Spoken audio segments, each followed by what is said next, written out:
When should a soldier disobey an order? The U.S. president and his Pentagon chief doubling down on operations to sink without summation alleged drug boats in the Caribbean and the Pacific. The pair pushing back on a Washington Post report asserting that back in September, Pete Hegseth's orders led to a follow-up strike on a vessel, killing all remaining survivors. Among the issues, whether interested parties could face war crime charges. U.S. War Department footage can make this look like a video game, but there are real human beings being assassinated in these images and without a warning. Already, the family of one Colombian fisherman killed in September has launched legal action. Are these war crimes? And is this a war? Drug cartels are criminal syndicates, not nation states nor insurgencies. On that score, Donald Trump's war on drugs is hard to read between pinning the blame on Venezuela's leader and pardoning Honduras's former president, who's actually serving time for cocaine trafficking in a U.S. prison. What's Washington's campaign in the Americas really all about?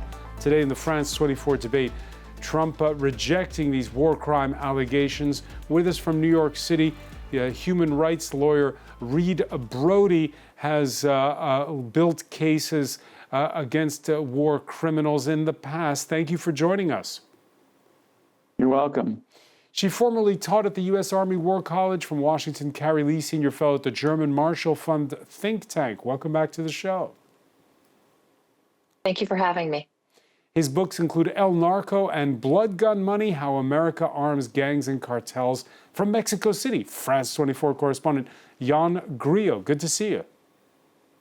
Hey, good to be here. Thank you. And Mark Burley, former Central America correspondent for the French news agency AFP. How are you? Nice to be back.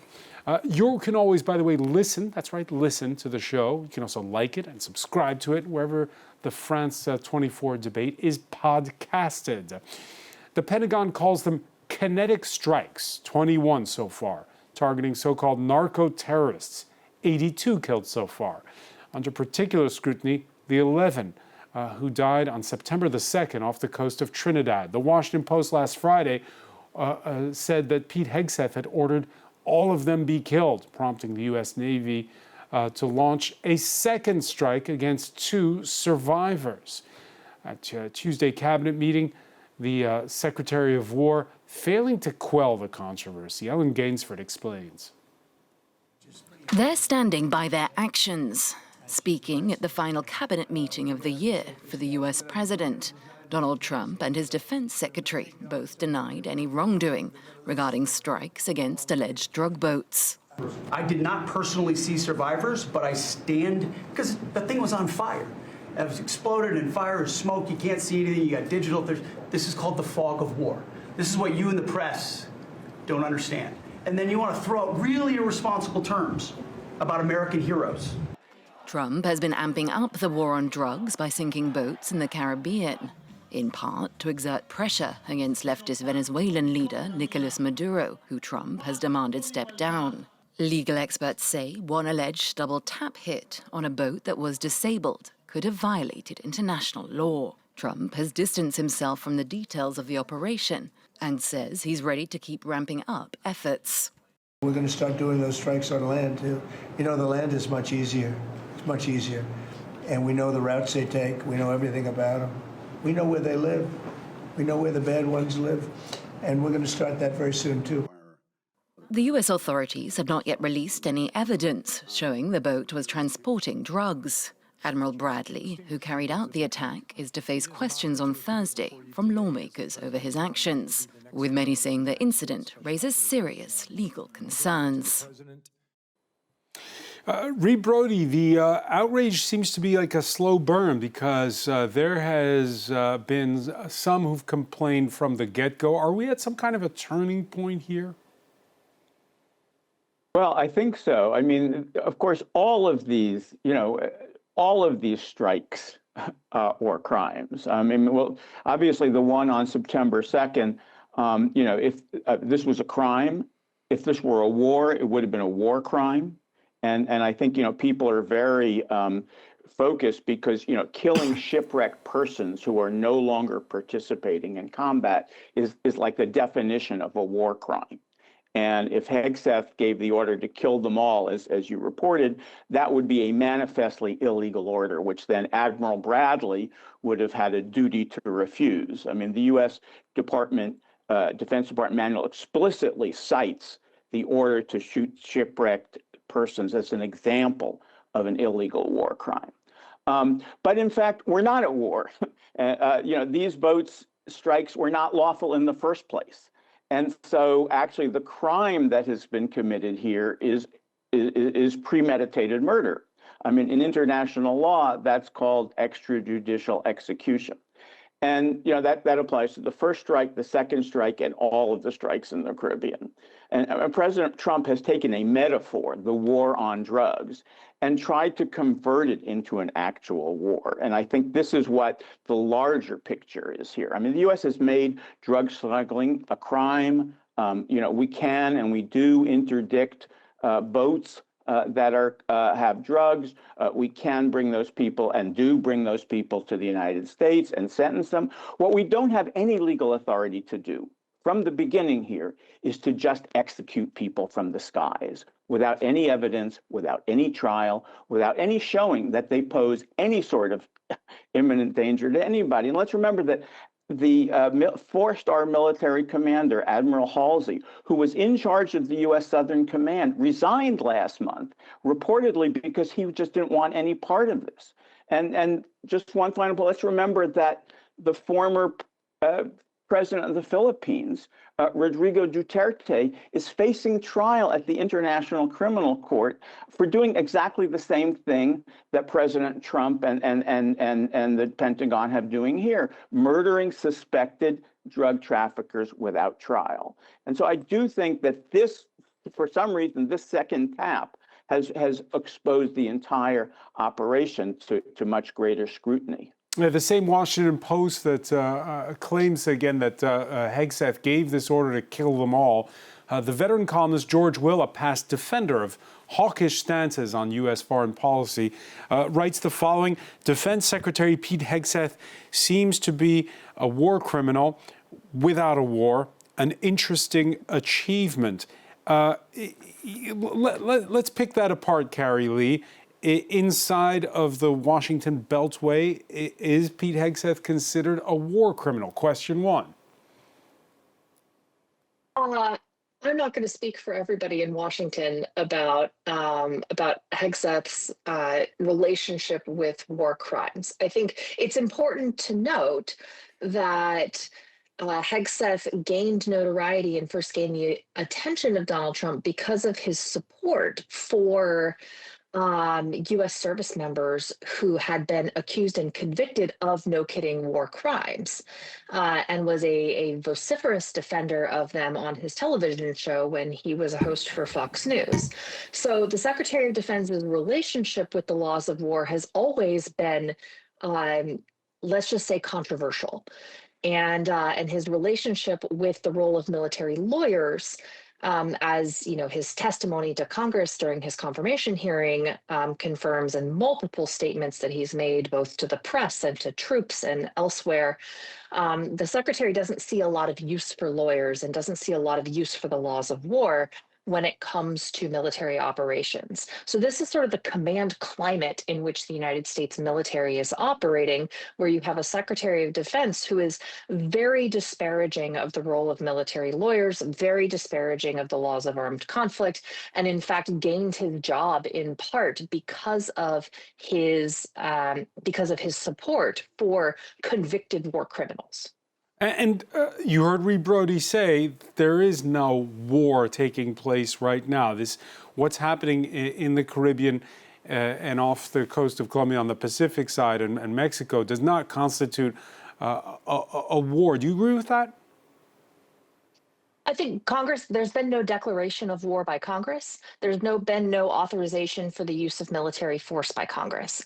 And so what we are observing right now are military strikes that have not been authorized by the other branch of government. And I think that's the important thing to note. That happens We often, can get right? into You see that. definitions of- You see that in places like there are the military strikes have been on Yemen. We saw it on Iran, and not just Trump. All U.S. presidents strike first and then ask for Congress's approval to call it a war. So again, I don't want to get really bogged down in the nuances between sort of the statutes of the War Powers Act, whether or not the Supreme Court has validated that or not. And the difference between international human rights law versus war crimes and laws of armed conflict.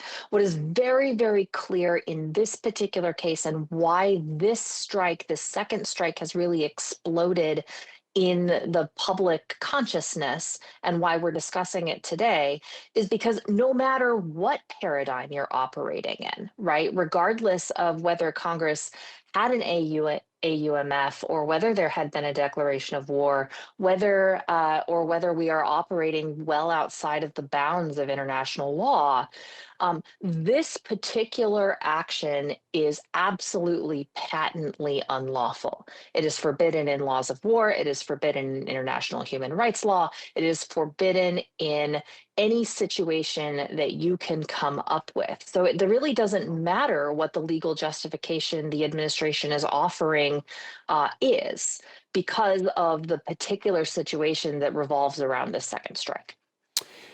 Jan Grillo, you're sitting in Mexico City. The population there, what are they saying in the court of public opinion? They know all about drug gangs. Here they see a U.S. president who likes to go, in his own words, guns a-blazing. What are people saying? Well, I think there's a lot of concern here, and it's kind of every day here, the concern about if the U.S. military will strike cartels inside Mexico. I think to maybe perhaps to understand a bit how the Trump administration is acting and what's built up to this moment, there's been this cartels within Mexico particularly have been extremely violent for a long time, and were involved in trafficking fentanyl to the United States, to Americans, with this horrific overdose crisis in the United States. This, I think, helped elect Trump, then led to Trump declaring the cartels as foreign terrorist organizations, and this idea of bringing the military into it. What's happened, though, in the Caribbean and in Venezuela with these attacks is, first, they've very much mixed the war on drugs with quite an open attempt to have a regime change in Venezuela for different motives. So they're kind of striking these boats, both to kind of send a message to drug traffickers, but also send a message to the Venezuelan regime and try and put pressure on Maduro to resign. And Donald Trump was on the phone to Maduro saying, you've got to leave the country. Some of the issues here is, apart from the taking this to a very extreme position of blowing up alleged drug traffickers, also these are people who are moving cocaine, allegedly, not the fentanyl, and going for kind of very, very soft targets in this. And they've stepped, I think, with this latest, they were very gung-ho and very much on the kind of honeymoon of the administration, in the first months of declare cartels as terrorists, start strikes, look for targets, still with this kind of popular appeal to the base, at least, of the Trump presidency. But now I think if you look at both Trump and Hegseth, they're starting to look quite shaken by this. And the idea that they could kind of face charges does seem to shake them. Another thing, which you did mention in the introduction, which is really, I think, undermining Trump's position right now, is this quite incredible pardon of the former Honduran president for cocaine trafficking.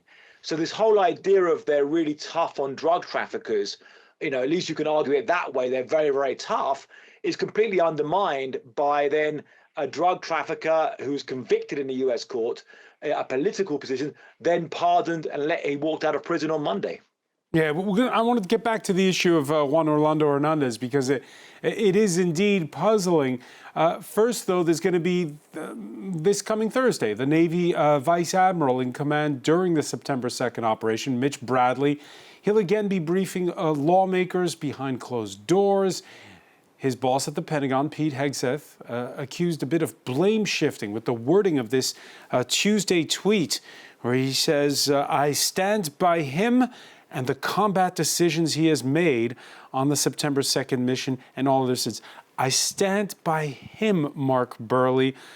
The criticism being that it's not Mitch Bradley who makes the call, it's the Secretary of War and the U.S. President. You know, command responsibility is pretty clear in this sort of case. You know, the reporting, not just by the Washington Post. Now, I understand it's also Time Magazine and military.com, The Hill, The Intercept. So it's not just one outlet that Trump levels, or the administration levels the fake news allegation at. They seem to be going into, well, some suspect that they're going into a scapegoating mode, that Mitch Bradley, if this does turn out to either be a war crime or a murder, if war is not actually underway, that it'll be Mitch Bradley that takes the fall. It seems interesting to me that the defense strategy that they seem to be going for is revolving around whether they actually identified survivors for the attack, or whether it was an attack to clear the shipping lane of the ship that was the vessel that was attacked. It would be, you know, I'm just trying to clear my thoughts here. It's just. Yeah, because what Hegseth said was kill them all according to these reports, right? And then they go in, he says that's fake news, but he hasn't directly come out and said he didn't say that. So it'd be, he's trying to put distance between what would be an actionable legal criminal case or a war crimes case with the statement. And depending what happens, he puts Mitch Bradley as the operational guy in charge, but he's trying to sort of say anything that happened, it was the admiral that did it, but I stand by him. But under the command responsibility, he's the head of the Department of War or Department of Defense, as you could call it either way. He has command responsibility of what happened. If he gave lethal instructions, he had responsibility for oversight and monitoring what happened. And that's going to be a lot of the question was going to be coming out on Thursday. I'm a bit disappointed that's going to be a confidential briefing that Bradley will be giving to Congress, because we'd really like to find out what the sequence was when this alleged kill everybody statement was made, how it was interpreted, and if the admiral actually saw survivors, or there was a fog of war, as Hegseth is now saying. I understand from the reporting that the admiral said that the survivors were legitimate targets. Now, under the Pentagon's law of war, that's not the case. It says very explicitly that shipwrecked combatants, sailors, cannot be attacked. That would be you're not supposed to shoot prisoners. You're not very clear. Shipwrecked. Yeah. The word is actually used, so it's very, very clear. So for the White House to then sort of say that he's operating fully within the bounds of U.S. and international law is going to come under very strong scrutiny, I'd say. But some will argue the point. Yes, Republicans on the Armed Services Committee are reserving their judgment so far. They want to hear first the testimony. However, not so much the case with the Senate Majority Leader. He stands by White House policy.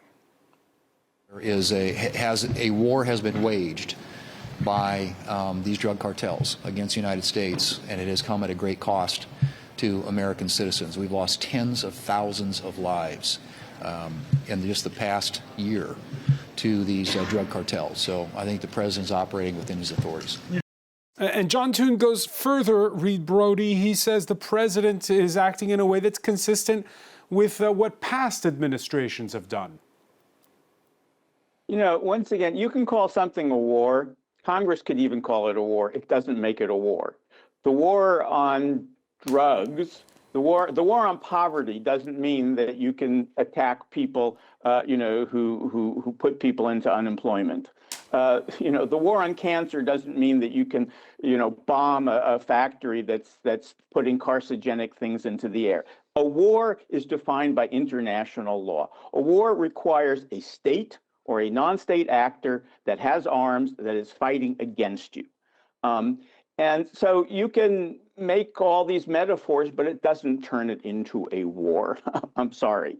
All of a country does not have the right to go, or military does not have the right just to say, go around the world looking for people and just taking them out. This is, imagine if Russia was doing this. Imagine if China were doing this. And, in the case of, obviously we don't, the administration is trying to shift the blame downwards here to the commander. But, even if he did it, as Mark pointed out, there is a principle of command responsibility. If somebody under my command kills shipwrecked sailors, a war crime or a murder, depending on what it is, and I don't do anything about it, I just pat him on the back and say, I've got your back, I am responsible as well as the commanding officer for not doing anything about it. If it was Bradley who gave this order on his own, he should be brought up on court-martial. And this is we're playing a shell game here, but the fact is that the entire operation in the Caribbean is based on is an illegal assertion of power. It's certainly performative, and the messaging to the military by Pete Hegseth remains both consistent and simple. On Monday, he tagged the X account of the U.S. Southern Command with this missive, channeling a popular series of children's books.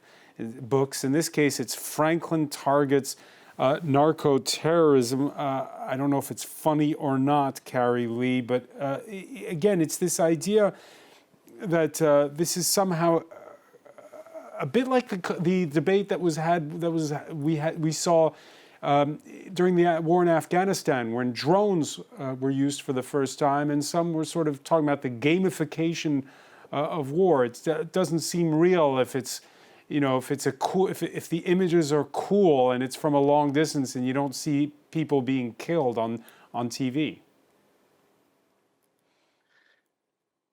So I want to go back to one of the previous discussions about sort of definitions of war, right? War is fundamentally a political act. And I think where the secretary and the administration has had trouble drawing the line and trouble making their case here is that fundamentally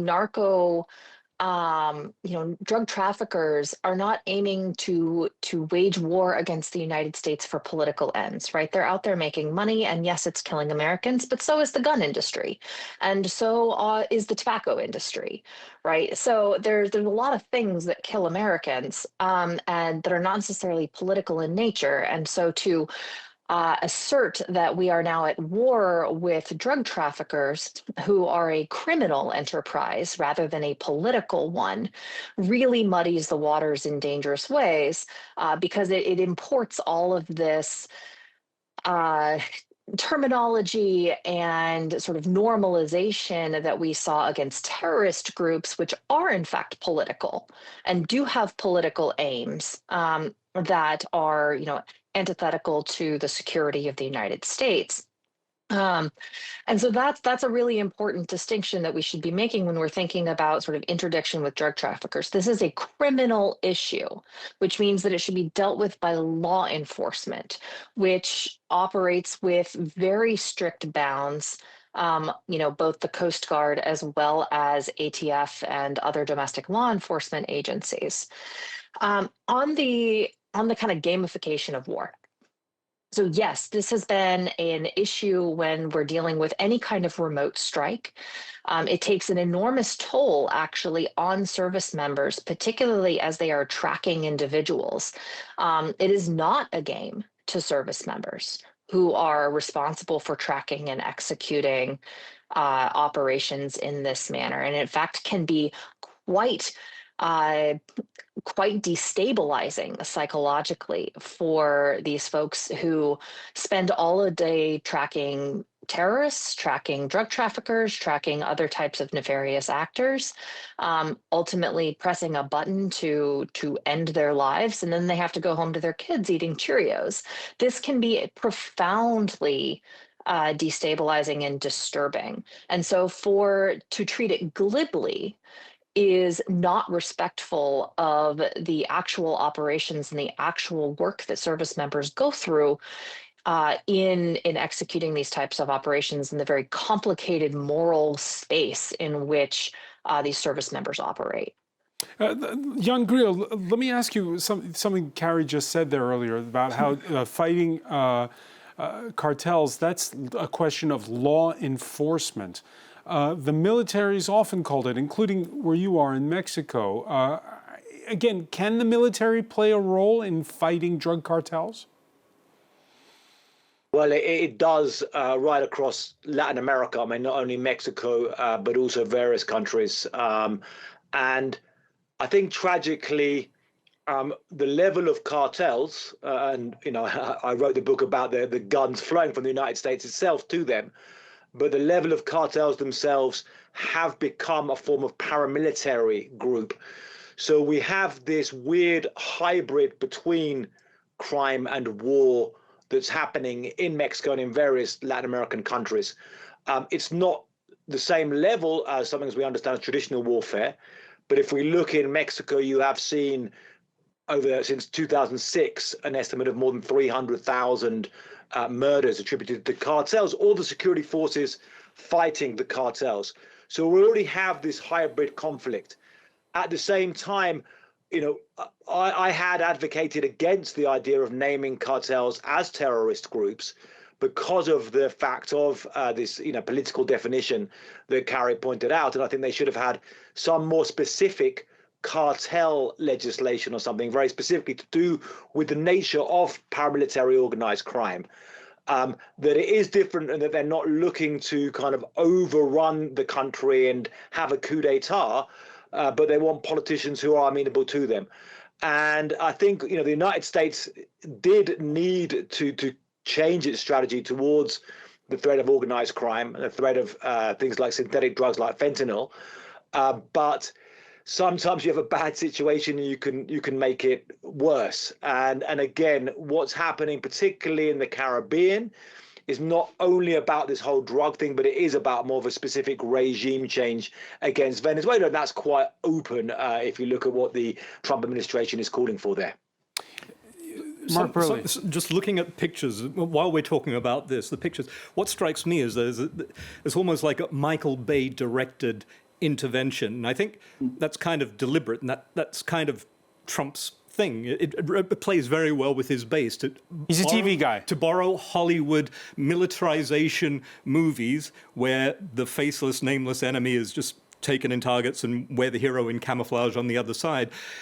What's interesting is, I think, because of the way that they got tripped up on a couple of things here, is it's really this Hollywoodization, or as you said, performative politics, political theater, which has really collided with, it almost feels like an old regime of laws that, are meant to apply to the US, but have been bent perhaps with the use of National Guard, using already the military in law enforcement roles within the US and going abroad. It really feels to me that we're seeing, the mentality of Trump and Hegseth, ex-television presenter, who are using the tropes and the symbols and the imagery of, the old Hollywood things, Patriot Games, where a president goes to war with Colombia for personal reasons and drugs, and it's actually starting to collide with the reality that the rest of us live by. We're not perhaps as beholden to the mythology that the Americans, and particularly Trump supporters, really hew to. And it's a very interesting collision. And I'm not really sure what's going to survive between the two of them. Is it going to be the mythology that they are exercising, or is it going to be the legal basis that underpinned a lot of these confrontations, this conflict in the past? Well, let me ask here. Hegseth is talking about the seditious six. There were Democratic lawmakers who previously had served in the military and who put out these messages on social media 10 days ago, reminding active service members that their sworn oath is to the Constitution of the United States and that they can refuse orders that are illegal. Arizona Senator Mark Kelly, a former Navy pilot and astronaut, says he's now received death threats since the Pentagon started an investigation against him. Again, seen from inside of Washington, Carrie Lee, is this just performance, all of this? These sedition and this use of hyperbole, strong verbal language, or does the Trump administration actually believe what it's saying? I can't speak to whether the Trump administration believes it. I seriously doubt it, though, because of two issues. The first is that they have absolutely no case against Captain Retired Mark Kelly, now Senator Mark Kelly, because he did nothing but state well-known, well-trodden law and regulation, in that service members absolutely have an obligation to disobey orders that are patently unlawful or that they know to be unlawful. That is uncontroversial. And so to investigate him for clearly stating law, there's just no case there. What's more is that Senator Kelly is protected by the speech and debate clause in the Constitution, which the president's own director of national intelligence, Tulsi Gabbard, knows very well, as she has said some profoundly disturbing things about her commanders-in-chief while she was serving in both the National Guard and the reserves in the United States Armed Forces, but was protected while she was a member of Congress. So there's really no case here when it comes to investigating Senator Kelly or anyone else for clearly stating what is, kind of well-trodden territory. What I'm much more concerned about is the weaponization of the Pentagon and the weaponization of the military justice system to try and silence anyone who might disagree with policy actions that the administration is taking and potentially illegal orders. And that this would create a chilling effect amongst people who are in the best position to know what is patently unlawful, which are your retired 3- and 4-star commanders, people who used to be commanders of SOCOM and Southcom and CENTCOM and former chairman of the Joint Chiefs of Staff and things like that. I worry very much about the politicization of military justice so that the administration can preemptively silence any dissent and kind of public advice that might go out to service members who find themselves in impossible ethical and legal situations and facing some pretty severe consequences to their well-being, both from a legal liability standpoint as well as their professional future. So, Reed Brody, there's theory and there's reality when it comes to things like whistleblowing or refusing an order when you're an active serviceman in the United States. How easy or hard is it? Well, I think we're getting to the heart of the matter, and Carrie pointed out some very important things here. I mean, these strikes are happening at a moment when the Trump administration has totally dismantled all of the internal legal safeguards. One of the first acts was removing the judges, the military lawyers who oversaw these things. And then Pete Hegseth loosened the rules on lethal force. So you have, in the previous administration, let's remember Donald Trump, and Donald Trump won, he wanted the military to go in and, to shoot Black Lives Matter protesters. But he had people, he had a defense secretary, and he had a joint chief of staff who said, Mr. President, you can't do that. And today we don't have that. All of the safeguards are gone. We're realizing that the rule of law in America, and particularly in the White House, has depended chiefly on norms, on government lawyers willing to raise objections, to resign and protest, and on presidents, who want to appear law-abiding. And today we have. We don't have congressional oversight because there's total party loyalty to Donald Trump. The Supreme Court has granted the president virtual immunity, actually total immunity for prosecution for crimes committed within his official powers. So there are no restraints, and this is a very dangerous situation. And what we're seeing in the Caribbean, we could be seeing on the streets of the United States, and we are to some extent already seeing on the streets of the United States. And you know, the guardrails are off here, and it's a very dangerous moment for the world and for the United States. The guardrails are off, Reed, but you heard Mark Burley wonder if it's reached its limits. This sort of break things and move fast approach of Donald Trump. What's the mood like where you are? Well, I think there is. I mean, I have felt over the last couple of weeks a little more hopeful that the tide is turning. On a larger scale, I mean, between the No Kings protest, the election of Zohran Mamdani in New York City, the shellacking the Republicans have been taking in these by-elections. But you know, the President Trump, I have to say, has been incredibly resourceful in using this all-of-government approach to get what he wants. And as we've pointed out today, we see him using the military to do that. I mean, talking about bringing people up on court-martial, investigating people. I think this is the time for people to stand up, and we are seeing people stand up. I'm a little more hopeful today that there will be resistance to the path that President Trump wants to take us, but. He's still got a lot of power. I mean, he just sent ICE agents into New Orleans, to arrest. I mean, every day brings new examples of people who are being treated in severely unconstitutional ways. I go once a week with immigrants to federal court here, to 26 Federal Plaza, and hardworking people who have lived in this country are taken away with no due process. They end up in gulags in El Salvador,